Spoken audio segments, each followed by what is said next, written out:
Today, we wrap up the Delta inks by doing red. Hi, I'm Adam, and I'm an ink guy. I get inks, test them, and share the results with you. Now, as always, there's timestamps down below so that if you're in a hurry, you can skip around. But if you got the time, check out the entire video. Also, if you're interested, you can follow me over on Instagram. And if you're new here, I would invite you to subscribe. I do a new ink review daily. To make sure I have a range of experience with this ink, I do the writing samples. I then put the ink into this Nimicine Singularity with a fine nib to write for a day and to take my notes for this video. In order to have a standardization in my writing samples, I always use Clairfontaine, Tomoe River, and Rhodia paper, although I do use more papers and those will show up later in the video. Now, let's look at the writing sample. I picked this ink up in sample form, and to make sure I keep my writing samples consistent, I use a Jinhao 159 with a Goulet 1.1 stub, a Jinhao X450 with a Goulet medium, and a Jinhao X750 with a Goulet extra fine. Let's take a look at the Clairfontaine. We get no bleeding, no ghosting. The 1.1 has no feather spread, halo sheen, no shade. The extra fine is a little bit lighter than what we're getting with the stub. It has no feather spread, halo sheen, no shade, 6 seconds to dry. The medium is about, there's like such a slightly darker than the extra fine and just slightly lighter than the stub. It's better in person than it is on camera. The medium has no feather spread, halo sheen, no shade, 11 seconds to dry. The scrubby for both show us really no color variation. We didn't expect it and we didn't get it. Tomoe River has no bleeding, normal Tomoe River ghosting. The 1.1 has no feather spread, halo sheen, no shade. The extra fine is slightly lighter than the stub with no feather spread, halo sheen, or shade. 7 seconds to dry. The medium is the same tone as the stub with no feather spread, halo sheen, no shade, and a surprising 31 seconds to dry. The scrubby for both show us no color variation, and we didn't get any color variation. And Rhodia, no bleeding, no ghosting. The 1.1 has no feather spread, halo sheen, no shade.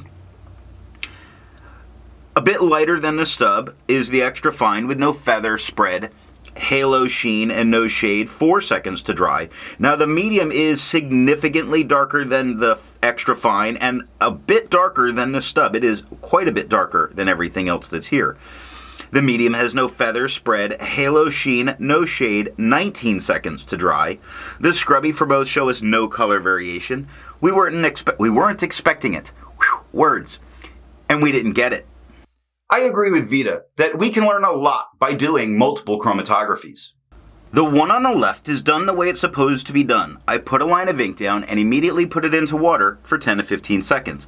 And the first thing I really notice here is that this is a true prime red. This is a great red for someone who were to want to be mixing inks. It moves straight up the page and just gets darker as it moves up. The one on the right I let dry for 10 minutes before I dunk it into water. And it's exactly the same, except that I put a letter D at the top of the filter paper. I don't expect any kind of real resistance or hold on with this ink. Resistance tests are done to see how well this ink can be expected to perform on the page and how hard it may be to clean from your pen. I let the smear dry for 3 days before testing it. Looking at the highlighter, again, you do not want to use this Delta ink. On a majority, I think it's worked that way with Delta, that you don't want to use it as a note taker. It's blown out, unreadable, don't use it. Now water is reactivating and lifting almost all the ink off the paper. In fact, you're starting to see some of the white of the paper coming through in the upper left region, which is really good news because that's only 30 seconds of a drop of water sitting there. Although you wouldn't need it, pen flush does a bit more than water does. You really start seeing the white of the paper coming through. On a whole, it's not completely there with only 30 seconds. And even though you wouldn't need it, it's already been tested, 1/3 bleach solution. It obliterates it off the page. There's no need to use bleach to get this out of your pen. I test viscosity or flow with a tilt test that I'll link down below in a description or in a card. Now for the inks I've tested, I have found an average viscosity of 2.5, with the realm of normal being from 2.1 to 2.9. Delta's Red has a viscosity of 2.07, making it just a little bit wetter than normal. To find my average dry times, I use my writing samples done on Clairfontaine, Tomoe River, and Rhodia paper. I average those. Now, for the inks I've tested, I have found an average dry time of 17 seconds, with a realm of normal being from 13 to 21 seconds. Delta's Red has an average dry time of 13 seconds, making it just inside normal. And another one of those inks that what shows up very close in both of these bell curves in where their data point is. Just an interesting thing. Maybe about year 20 of videos I'll do that. Instead of finding inks that look like Delta Red, I would prefer to find an ink that complements its color on the page. Now I wanted a really nice brown to go with this, and I went with Birmingham Pen Company's Steel Tower Smoked Iron. My second writing samples are done on Mead notebook, composition notebook, and 20-pound copy paper. As with many of the Delta inks, I've decided to start testing them on some cheaper papers because they've just been so gentle and they've actually performed pretty well. Now this is Mead notebook paper. And we do see significant amounts of bleed through on both the extra fine and the medium, and a lot of ghosting with that. The medium has a lot of feathering all over it. If you look at the T and the A, the whole word red has tiny little feathers all over it, but it's not distracting and unreadable, it's just there. It has no spread, halo, sheen, or shade.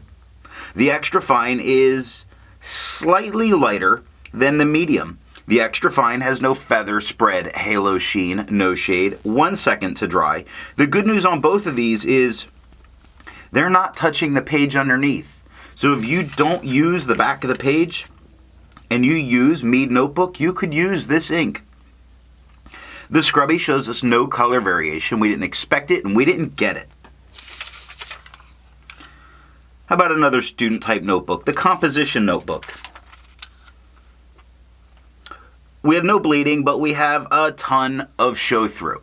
So you probably can't use the back of the page with this. That's okay.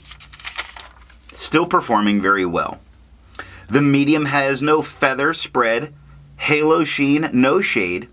The extra fine is again slightly lighter than the medium. The extra fine has no feather, spread, halo, sheen, or shade. 2 seconds to dry. The scrubby shows us no color variation, and we didn't get any color variation. But that's 2 for 2 that you could actually use this on some very cheap paper pretty well. How about 20-pound copy paper? There's a lot of bleed through on the medium. The medium touched the page underneath. The extra fine did not touch the page underneath. A lot of show through. You could not use the back of the page. The medium has quite a bit of feathering all over. It makes it a little bit blurry to look at. No spread, halo, sheen, or shade. The extra fine is the same tone as the medium. The extra fine has no feather, spread, halo, sheen, no shading, 1 second to dry. So considering how it's performed, it's not too bad. I mean, I'm not a fan of the 20-pound copy paper, but this is not too bad. The scrubby shows us no color variation. We didn't expect it, we didn't get it, and that is all that I have for writing samples.